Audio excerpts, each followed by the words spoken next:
Zuzu Verk was just 21 years old when her life ended under mysterious and unexplained circumstances. A student at Seoul State University, she was known for her extraordinary passion for nature, both the environment and wildlife. Adventures and new experiences were central to her life aspirations, and her desire to learn new things seemed inexhaustible. Alarm gripped everyone who knew the young woman when one day there was no response to attempts to contact her. When she failed to appear for a crucial exam, concern evolved into certainty: something unusual had happened.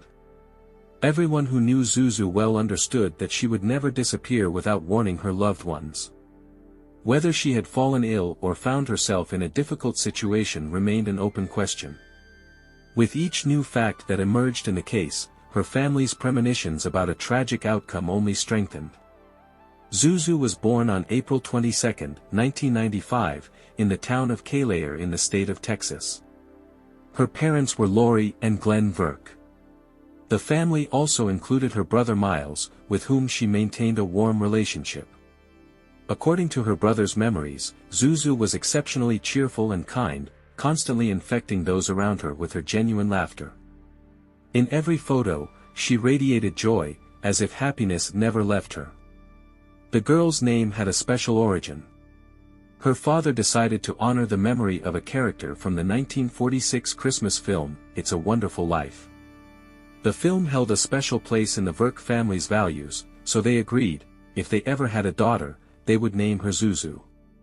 After some time, Lori discovered she was pregnant, and in 1995, a baby girl was born who received this unusual name. After graduating from Timber Creek High School, young Zuzu enrolled at the University of Alpine, Texas. The area where the institution was located was famous for its natural landscapes, and the night sky was considered one of the clearest in the entire state. The young woman was attracted to such places, and the thought of living among these picturesque sceneries inspired genuine enthusiasm in her. At the university, she focused on environmental studies, achieving impressive academic results and ranking among the most successful students. Eventually, she applied for a transfer to the more prestigious Texas A&M, hoping to climb the educational hierarchy. Environmental science became for Zuzu not just a hobby but a true life credo. She wasn't content with passive admiration of the natural world, her goal was active environmental protection. Incredible persistence formed the core of her character. Once she set a task for herself, she pursued its implementation relentlessly. It was this trait that attracted people to her personality, and soon Robert Fabian entered her life. Robert, 4 years older than Zuzu, was distinguished by his sociability, liveliness, and ease of communication, qualities that appealed to the young woman. According to Miles, Robert showed undisguised admiration for Zuzu, while she found him intriguing. However, Lori, the girl's mother, felt distrust toward him from the very beginning of their relationship. In her eyes, he appeared self-absorbed, egocentric, and too loud. Nevertheless, given Zuzu's adult age, her parents did not interfere in her personal affairs. Lori merely stated the obvious: Robert's attitude toward her daughter did not match what she deserved. Miles also did not hide his wariness about Robert. He noticed that Robert tried to manipulate Zuzu, hindering her desire to leave Alpine. Meanwhile, the young woman was waiting for a response from Texas A&M and developing plans for traveling abroad after graduation, as foreign journeys had always been her dream. She was especially attracted to the prospect of visiting Japan, but Robert did not share her enthusiasm. He did not want to part with Zuzu, yet simultaneously refused to support her initiatives. Their relationship was characterized by instability, periods of conflict alternated with reconciliations, but they never found mutual understanding. In conversations with her mother, Zuzu frankly admitted that she did not see Robert beside her in the long term. From the beginning, she recognized the transient nature of this relationship, perceiving it as a temporary phenomenon that sooner or later would come to an end. However, she could not have imagined that this relationship would be the last in her life. The final telephone conversation between Lori and her daughter took place on October 10, 2016. They discussed everyday matters, and Zuzu informed her that she was finally going to tell Robert about her transfer to Texas A&M, a step that effectively meant the definitive end of their relationship. She also mentioned that the next day, October 11th, Robert planned to invite her to the cinema.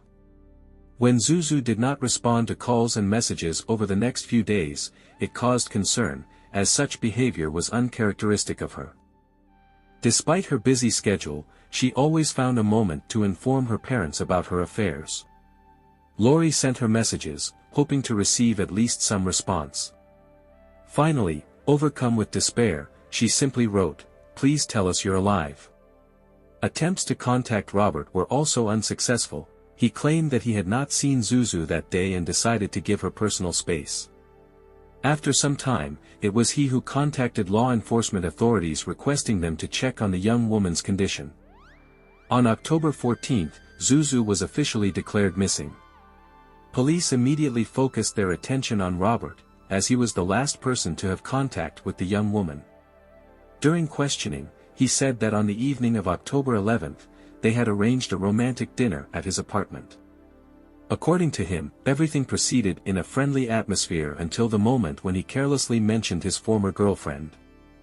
This mention supposedly angered Zuzu so much that she left the apartment at approximately 2 or 3 o'clock in the morning. He tried to contact her by phone, but not receiving a response, decided not to insist. The search operation unfolded on an enormous scale. Hundreds of kilometers of territory were examined in various ways, by foot patrols, mounted groups, and using aviation. Hours were spent reviewing surveillance camera footage, but no substantial leads could be found. Posters with Zuzu's image were placed throughout the city. A reward of $100,000 was announced for any useful information, but soon the police had their first suspect. During the investigation, various information came in, but one detail attracted special attention from investigators. While questioning Robert's neighbors, they spoke with John Franco, who lived on the floor below. He confirmed seeing Zuzu arrive in her own car and enter Robert's apartment. Sounds of merriment, conversations, and dishes reached his ears. Evidently, the couple was preparing dinner. However, something unusual happened later. A sharp command, "Shut up," was heard, after which silence reigned. Later, in the deep of night, John witnessed Robert leaving the building alone around 4 in the morning, while Zuzu's car remained in the parking lot. He also heard sounds of argument and strange noises from above, but at the time, he did not attach particular importance to this. When investigators summoned Robert for questioning again, his version of events changed. Now he claimed that after the conflict, he left the apartment himself to get some fresh air and visited the Dairy Queen cafe. When he returned home, he saw that Zuzu was still in the apartment, but soon after, she left. The police instantly suspected that Robert was hiding something and insisted on conducting a search of his residence. During the search, they found a mattress, clothing, and bedding treated with bleach. The general appearance of Robert's apartment seemed suspicious. The bed was stripped of sheets and even pillowcases, which raised additional questions from investigators. Moreover, Robert began to speak about Zuzu in the past tense, which only reinforced the police officer's fears. He now found himself in the status of the main suspect, but investigators presumed that the young woman's disappearance could have even more serious consequences. However, in this complicated story, there was another person potentially involved in the case. This was Robert's best friend, Chris Estrada. His name emerged in the context of an interview he gave for the TV program, Crime Watch Daily, on December 6, 2016. In the video recording, it is noticeable that he behaves unnaturally intensely, smiling inappropriately, making sharp, nervous movements. Investigators were also alarmed by the fact that Robert had called Chris at 3:15 a.m. on October 12. During questioning, Chris reported that the day before, Robert had borrowed his credit card, explaining that he had forgotten his own at home. After this, he went to a store where he purchased painter's plastic. According to Robert, he needed this material for painting a table. The investigators found it strange not only that he decided to engage in renovation work in the middle of the night but also Chris's willingness to help with such an inappropriate task. The police treated this version with distrust. Brittany, another acquaintance of Robert's, was added to the circle of people involved in the investigation. Her testimony added a new dimension to the case. According to her, around midnight on October 13, Chris unexpectedly appeared on her doorstep. His condition caused concern. He looked extremely agitated, as if he had just witnessed something horrific. To her question about the reasons for such a state, he reacted laconically, asking her to stay away from the situation. Despite the growing number of suspicious circumstances, the investigation was still constrained by the absence of irrefutable evidence. Robert remained at the epicenter of suspicions, but there was a lack of legally substantiated grounds for his arrest. Meanwhile, Chris stubbornly adhered to his initial version, insisting that the purchase of painter's plastic was exclusively related to the intention to paint furniture. Zuzu's loved ones did not cease their active efforts, organizing meetings with the press, distributing informational materials about the missing woman, repeatedly appealing to Robert with pleas to help in the search. However, time was inexorably passing, and clarity in the case did not emerge. A quarter of a year passed, and when the prospect of finding Zuzu alive seemed increasingly illusory, an unexpected turn occurred. On February 3, 2017, Patrol Service Representative Jarrett Maynard, during an inspection of the remote territory of Brewster County, noticed an anomalous section of soil in a roadside ditch. A more detailed examination of the area revealed obvious signs of recent earthworks. Nearby, objects immediately attracted attention: a fragment of plastic material, a single blue sock, and a piece of black fabric. Arriving at the location, specialists from the investigative team began methodical excavations, which resulted in the discovery of a human body wrapped in painter's plastic. The conducted medical examination confirmed the worst fears: the remains belonged to Zuzu Verk. The circumstances were tragic. The young woman, whose disappearance had remained a mystery for 3 months, was found in a desert area, far beyond the boundaries of populated areas. For the family, this news was a devastating blow. They had forever lost a daughter and sister, a young person with ambitious plans to travel the world and realize her potential. However, for the investigation, this finding became a decisive breakthrough. It turned out that the painter's plastic in which the body was wrapped was identical to that which Robert had purchased on that fatal night. This material correspondence eliminated any doubts of the investigators. Robert not only deprived Zuzu of her life but also carefully planned the destruction of evidence, likely involving Chris in this. The reaction of law enforcement was lightning fast. Within a day after the discovery of the body, Robert found himself behind bars on charges of falsifying evidence and illegal transportation of a body. After 48 hours, law enforcement officers detained Chris in Arizona, bringing similar charges against him. Over time, the legal characterization of Robert's actions was supplemented with much more serious counts. April 2018 was marked by an important shift in the case. Chris officially admitted his guilt and agreed to testify against his former friend. Meanwhile, Robert categorically denied any involvement in the crime. Robert's defense line was based on the absence of his biological traces, neither fingerprints nor DNA samples, at the site where the body was discovered. He continued to insist that the conflict with Zuzu did not go beyond verbal confrontation. A colleague of Robert also testified at the court session. She emphasized the striking transformation of his behavior after Zuzu's disappearance. According to her observations, the previously balanced Robert began to exhibit anxiety atypical for him. She paid special attention to his increased interest in the progress of the investigation. He constantly tried to learn about the latest achievements of the detectives and the evidence they had gathered.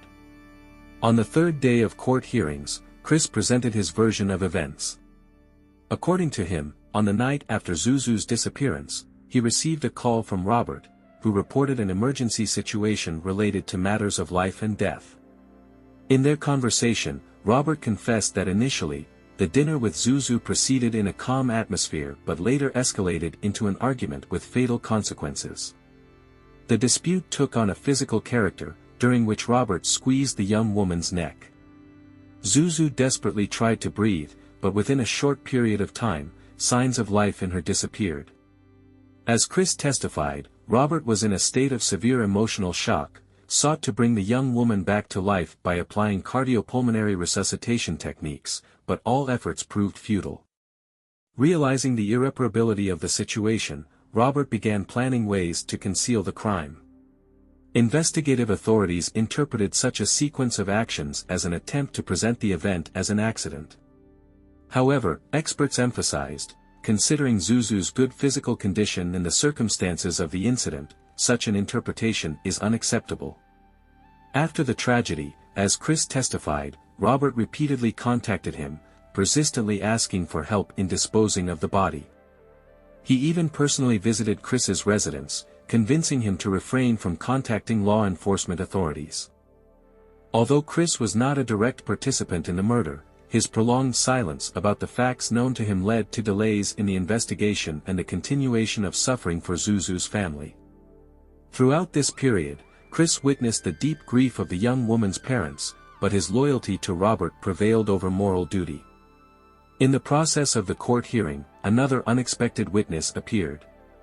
Roy Roman, who was serving a sentence in the same penitentiary institution as Robert, reported a confession he heard from the accused. According to Roy, the true motive for the crime was that Zuzu had discovered information about Robert's secret homosexual relationship and intended to disclose it. According to Roy's testimony, Robert, feeling the threat of disclosure of his private information, decided to radically eliminate the source of potential exposure.